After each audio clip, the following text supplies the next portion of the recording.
Morning, everyone. I'm Mike Horne. I'm the Systems Development Manager at the Case Centre, which is based in the UK.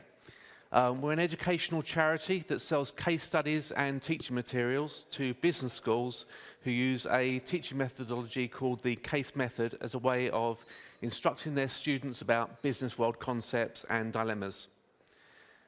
I've been coding in CFML for about 20 years. Yikes.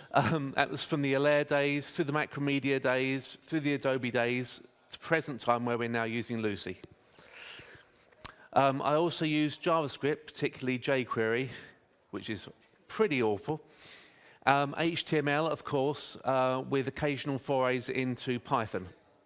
I'm also involved with the Raspberry Pi community, hence the Python, and organise a robotics competition called Pi Wars. When I first started working at the Case Centre, they were just starting to rebuild their website. They already had electronic fulfillment using their library of PDFs, but it was more of a manual process. What they wanted was a site that could do everything automatically, transparently, and it wasn't affected by weekends or Christmas, because we closed for Christmas, which is nice. But most of all, they wanted a system that could cope with their really comprehensive and complex business rules. An early conversation about these business rules brought about the idea of converting the handwritten business rules, which we've still kind of got, but it's on Confluence, it's very high tech, and turning that into something that could be configured electronically without hard coding all the rules. As someone put it, what we really need is a flowchart. I'll explain the clip from Minority Report at the end. So we all know what a flowchart looks like, something like this. Essentially, it's a diagram form of a series of conditions with possible answers leading to a result, or as programmers, if-else statements. I realise this is essentially what we do every day. We translate business rules into if-else statements and then hard code those statements into functions. But what if, instead of hard coding everything, we could soft code them into a database-driven system? And that's what got me started. I knew straight away that I had three problems to solve. First of all, how to represent business rules in a database. Then how to implement an engine that would represent these rules, interrogate the database, and then make decisions based on the data that I feed into the system. And lastly, which was really daunting, how to do visualization of the rules. I failed computer graphics at university, so that was probably the worst part for me. I also knew that this flowchart is about the simplest, best-case scenario you could possibly have for business rules. I also knew that I needed to be able to do things like this. Again, very simple, but you get the idea. In particular, I could see the need for skipping over rules and for having the same result returned from multiple different routes.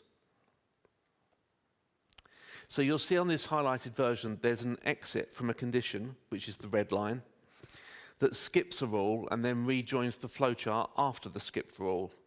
And you can also see the red block, which is a result returned from multiple route paths. The trick, I realized, was to make sure that the system was flexible enough to do it, but also to make it understandable for both developers and, God help us, managers.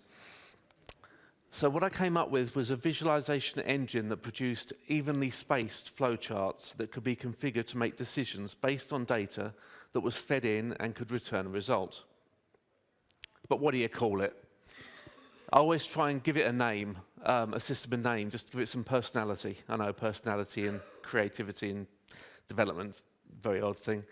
Originally, we thought we might replace our complicated pricing grid with a system. So for a while, it was called the grid, which I thought just sounded really foreboding.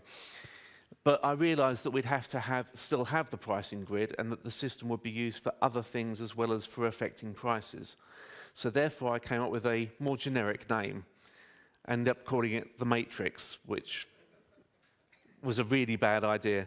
But it meant I could put that on the screen. The Matrix would be our core business rules engine for the new website. It still is, several years later, and although it's grown and been improved over the years, we're still using it. So let's look at the real thing. I was going to do a live demo, but the idea of having the notes on that screen, the demo on that screen, and trying to control it was, ugh. So I'm going to use videos and screenshots instead. So we'll look at a simple example of a matrix tag. Now, a tag is just a name given to a set of matrix rules contained within a group. The group of rules is known as a chain. I was going to have multiple chains underneath a tag, and I realized it would just be too complicated, and I just couldn't cope with it. Oh, don't do that. Oh, who knew this scroll worked like that? Ugh. First, some background information that you'll need. Each of the products that we sell has a single product type, which is a top-level categorization, and a single product description, which are subtypes of the product type. As you can see, this is the matrix. We're viewing tag number 16, which is called default download type. It relates to what a product is and how it can be downloaded. Each rule, each box, is a question, effectively an if statement that says, when I use the tag, what values do I have to hit in order for it to continue? The if statements process solely on the information that we pass into the function which uses the tag. Now, when I use the tag, I pass in all the necessary data structs that are needed to process the rule successfully. If I forget, it crashes. Not very pretty. The first rule here on the left is a simple question. Is the product type of the passed-in product an instructor material? If it is, then I return 1 and a custom message. And the little icon next to the 1 shows that there's a custom message. So if the answer to the question is no, then the red line is followed to the next rule. The next rule, which is number 86, says, is the product type a case, a management article, or a book chapter? If it is, return 1 and a custom message. If the answer is no, follow the red line. Then we look to see, is it a video? Is it a software item? And then we reach the end where we deal with multimedia products. If it is a multimedia product, we follow the green line and we look at the product attributes. Now, we have these things called web-based products, which is a remote system where the content is, and then we do an integration between the two. So it's really important to only have that switched on if there actually is an integration. As you can see, from the bottom rule, we return 1 both times in rule 653, but each of the returns has a different custom message. So as a matrix, oh, water's not there, it's down there. Just a second. As a matrix administrator, you can see the custom messages in a little box by clicking on the information icon. The messages there's something I added later, but they became really, really important because you want to say, most of the time you want to say, yes, it's true, or yes, it's false, but you also want to be able to return additional information for that particular set of rules that you passed through. You might have noticed that at this stage, I can't edit rules or add new ones. It's by design because the matrix needs to be locked to the user editing it and placed in write mode. Gives you the ability to change the rules within the tags. It's really helpful in our company because we've got lots of little rooms in our offices and you really don't want 2 people editing the matrix at the same time. As they say in Ghostbusters, that would be bad. So let's have a look at what happens when you put the matrix into write or edit mode. So as you can see in the video, which I'll hopefully play, there we go. We've got a list of all the tags in the matrix, and you can see that it's in read mode. By clicking the Create New Version button, it will put the matrix into write mode and lock it to the current user. He says, waiting for the video. I can then go back into the tag I was looking at earlier, which was default download type. And you can see that because I'm in write mode, I can add rules and edit them. So let's say I wanted to change the way the matrix differentiates between case and management article products, which is the second rule along. As you can see in this one, oh, sorry, wrong one. That one, oh, go away. Okay, so I want to split rule 86 up into 2, so I can return a different custom message if the product is a management article. So there's no way of just neatly doing that with one click, so I need to create a new rule that deals just with management articles. First of all, I'm going to go into this rule and take management article off of this rule, which takes it, if you like, out of the if statement. And you can see that I've made that field mandatory since I created the rule, so I have to go in and put the description in. You can now update the rule. So you'll see in the next bit that the management article has now disappeared from the rule. In the matrix, there's a list of fields. So what I do is I go in and create a new rule off of that one. And as I say, there's a list of fields that you can choose from, and it defines what data is being queried and where the value to be queried is located in the structs that are passed into the function. And you can see that the list gets really long. I've added to it as we went over the years. I've selected product type, and now I add management articles from a list that pre-completes. And then I go in and update the rule. And you'll see that the matrix has labeled the new rule, which is number 914, as having a loose end, which happens because basically I haven't said that whether it returns or whether it goes to somewhere else. In this instance, I haven't decided what happens when the condition is true. So I'm going to go back, edit the rule, and define 1 as the return value, and set management underscore article as the custom message to be returned alongside the value.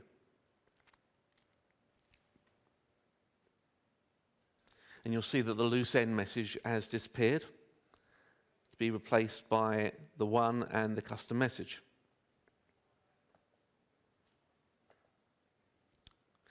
So sometimes if then else works just fine. But sometimes you want a bit of flexibility in where the true or false result goes on exit from a rule.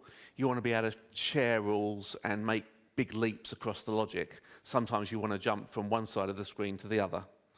There's really only one solution I could think of to do that kind of thing, and you're going to cringe. It's a go-to. So let's go back to our example and see how we make the big leaps. Oop. Just love PowerPoint. So in this example, what we want is for the true or success condition of rule 914 to go to rule 653. You can see that it doesn't exist. So anyway, so I'm going to go in and edit the rule, and you'll see that the rule that I want to go to doesn't actually exist in the list of rules that I can go to. And that's because we're currently in safe mode. I had to do this because you can do an awful lot of damage to the system by creating infinite loops. So to get to 653, we have to turn off safe mode, and that gives us the full list of rules.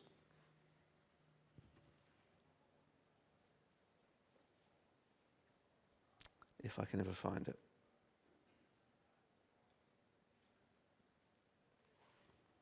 Click the rule. Now I'm going to take out the return values because it doesn't do that automatically, because I'm not going to return anything, I'm just going to go to a different rule. And as you can see, rule 914 now goes to 653, and 635 also goes to 653. If you have more complicated examples, it doesn't show the full list of rules. It doesn't duplicate everything because it would just be chaotic. So I'll show you how it handles those in a moment. In my previous examples, you've seen lists of matrix fields that you can plug a rule into. Just to say a bit more about those. Fields are my way of referencing the data passed into the function call that gets consumed with the matrix tag. For instance, I've got a field for whether or not the current user is logged in, which is fairly useful, as you can imagine, and what types of user they are. We have on our system educators, program administrators, PhD students, ordinary students, corporate trainers. There's about 10 user types. Alternatively, we might want to look at an organization's membership status.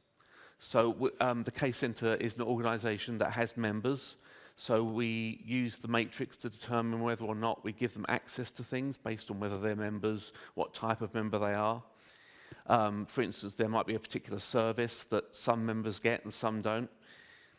There's also benefits to being a member, so the matrix can control whether they get it. I can also, for example, look at products or attributes set inside the product struct. I can also reference specific products because sometimes access to a specific product is restricted, or to a group of products which are maintained separately. It just makes it easier just to split it up a bit. I can also, because sometimes it's necessary, I can take the result from one matrix call and put it into another one. As you can imagine, that it gets really complicated, and I don't like doing it. So a little bit more about how we do the business at the Case Centre. When we sell case studies and other materials, we sell it pay per copy, which means that for every person in a professor's class, they have to have a copy.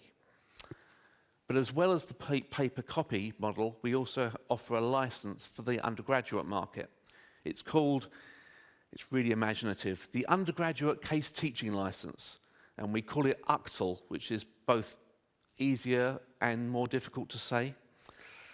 But in the matrix tag that follows, you'll see how we control what products can be downloaded using the license and which ones can't be. So here's the tag. It's called Available to Licensors.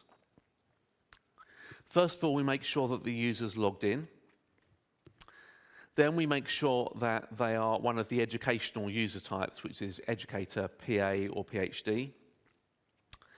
Then we exclude journal articles and instructor materials and check to make sure that the publisher of the product passed in has opted to be part of UCTL or not.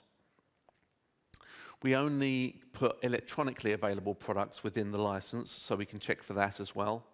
And then we take out more product types. Now, you might ask why I've got two lists of product types, and I wouldn't be able to tell you. I think it's a mistake. It should all be handled in the first rule. And then we check a group of products that are explicitly excluded from the license. So these are products which the publisher has said, you can have all of our products except these two. They tend to be more expensive or higher page count products. Oops. So how do you do the layout? It's been a while since I wrote it. It is all in jQuery. I have tightened it up a bit for the conference because it was really ugly before, and we had 10 years of ugly. It's a lot of jQuery that works out the positions of the boxes recursively so that each box is positioned relative to the one that comes before it. Sometimes we get overlaps, and I still don't know why. Every time we make a set of changes to the matrix, we first of all prepare the changes offline, and then we publish them. So you can see there are options to deactivate the current one, so you can go back to it later, or just abandon it completely, throw it away. When we publish the version, we have to make a note of the changes that we've made, which is often easier said than done if you've changed multiple tags. But at least it's some kind of commit message that you can refer back to and say, oh yeah, that's why that doesn't work anymore. Each time we make a change to the matrix, we take a complete copy of the rules table, and then we make a note of which version we're working on and then point at the right one. And when you're done working on a version, you're one copy of the rules table ahead of the previous one. So how do you actually use it in code? It's very simple. You consume it, and then you pass in the parameter structure that the rules are looking for according to the matrix field that those rules are using. I know it should be CF script, but can't. So here's a basic call that we looked at earlier. In our system, we use an object factory that I wrote called Coyote. So we're dealing with CFCs, which are instantiated into objects.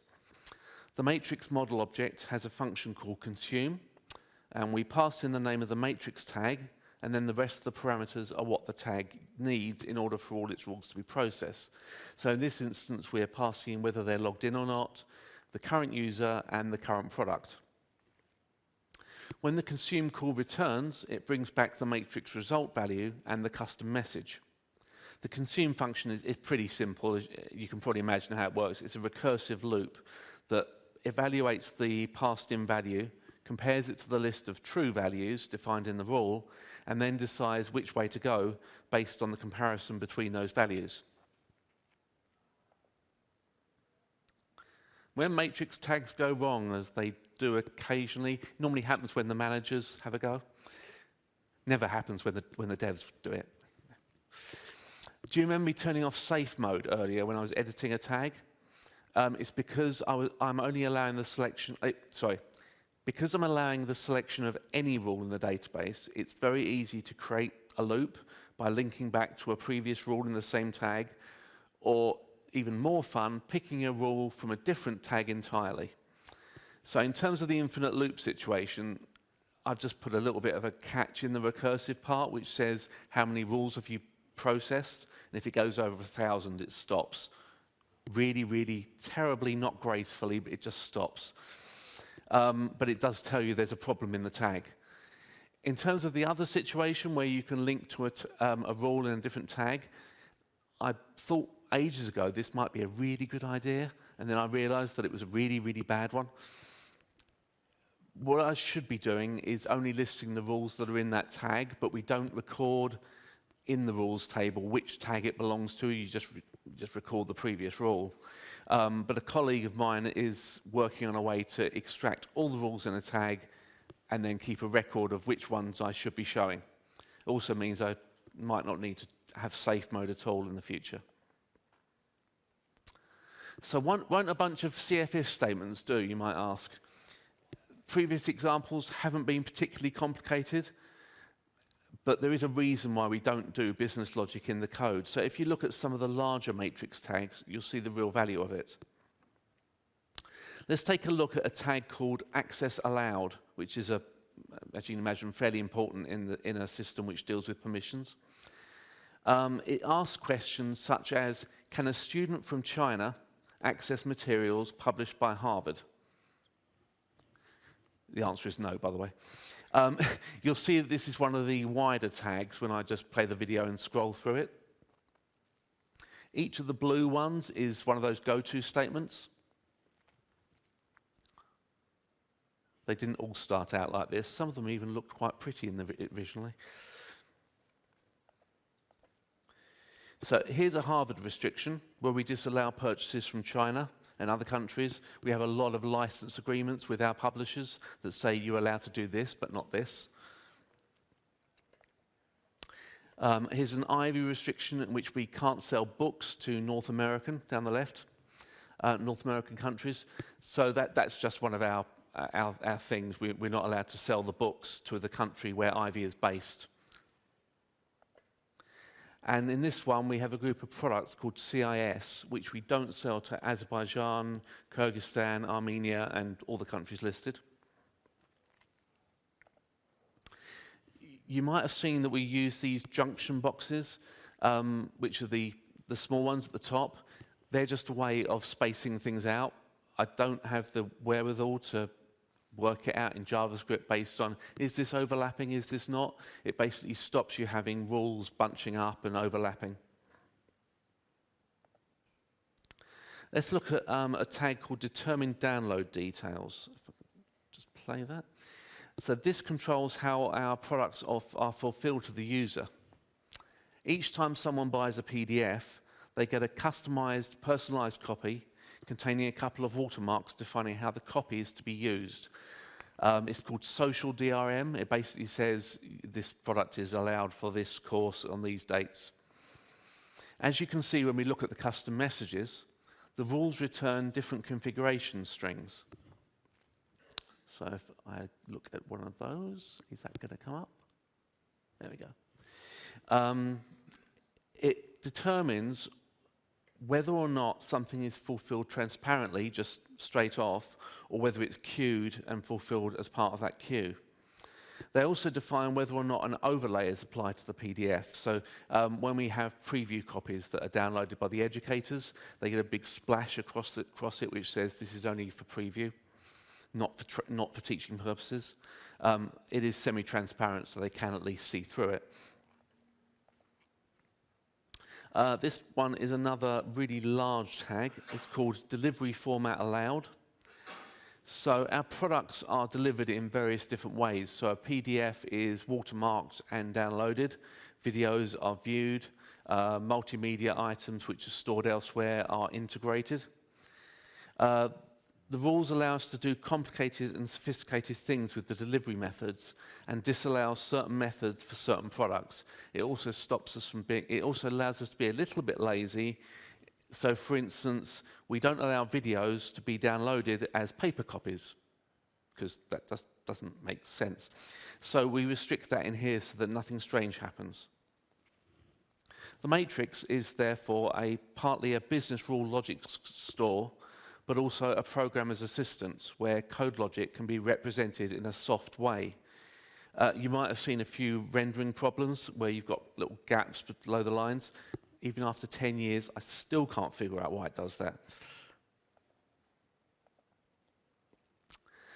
Of course, sometimes it all goes wrong because the ordering of the rules within a tag might be wrong, or the tag might just be so complex you can never work it out yourself.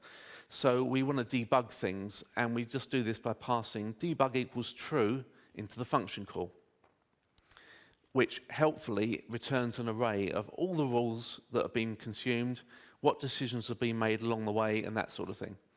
I've captured the array by dumping it, so prepare yourself for the multicolored CF dump we all love. Oops, wrong way. So this is available to licensors, as you saw before. Now, if we add debug equals true and then dump the output, you'll see what we get. You can see here that it's a Lucy dump, so it's really colorful. In this example, we passed in a logged in status, the product that we're looking at, and the details of the publisher that the product is published by.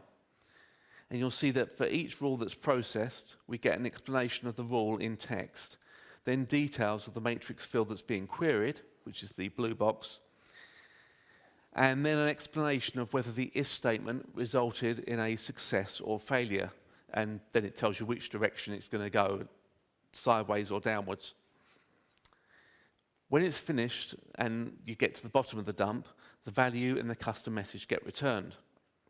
Eventually, the call to this tag, and the one that I was using for testing it out, it results in success, and we return that, and then the code takes an action based on the custom message that's returned.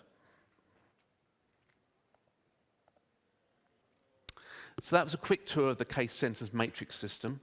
As you can see, it's very flexible, albeit a little bit confusing at times, but it's a rule-driven system that looks like a flowchart, which is precisely what we needed at the time. I'm quite proud of it as a piece of programming. The fact that we're still using it all these years later has proved that the concept worked. That some of the tags are a little bit large, as you saw. I could do with putting some attention into optimizing them, but it does work well, and it works in a logical way, even if it's not the most efficient way. It's also, believe it or not, fairly performant.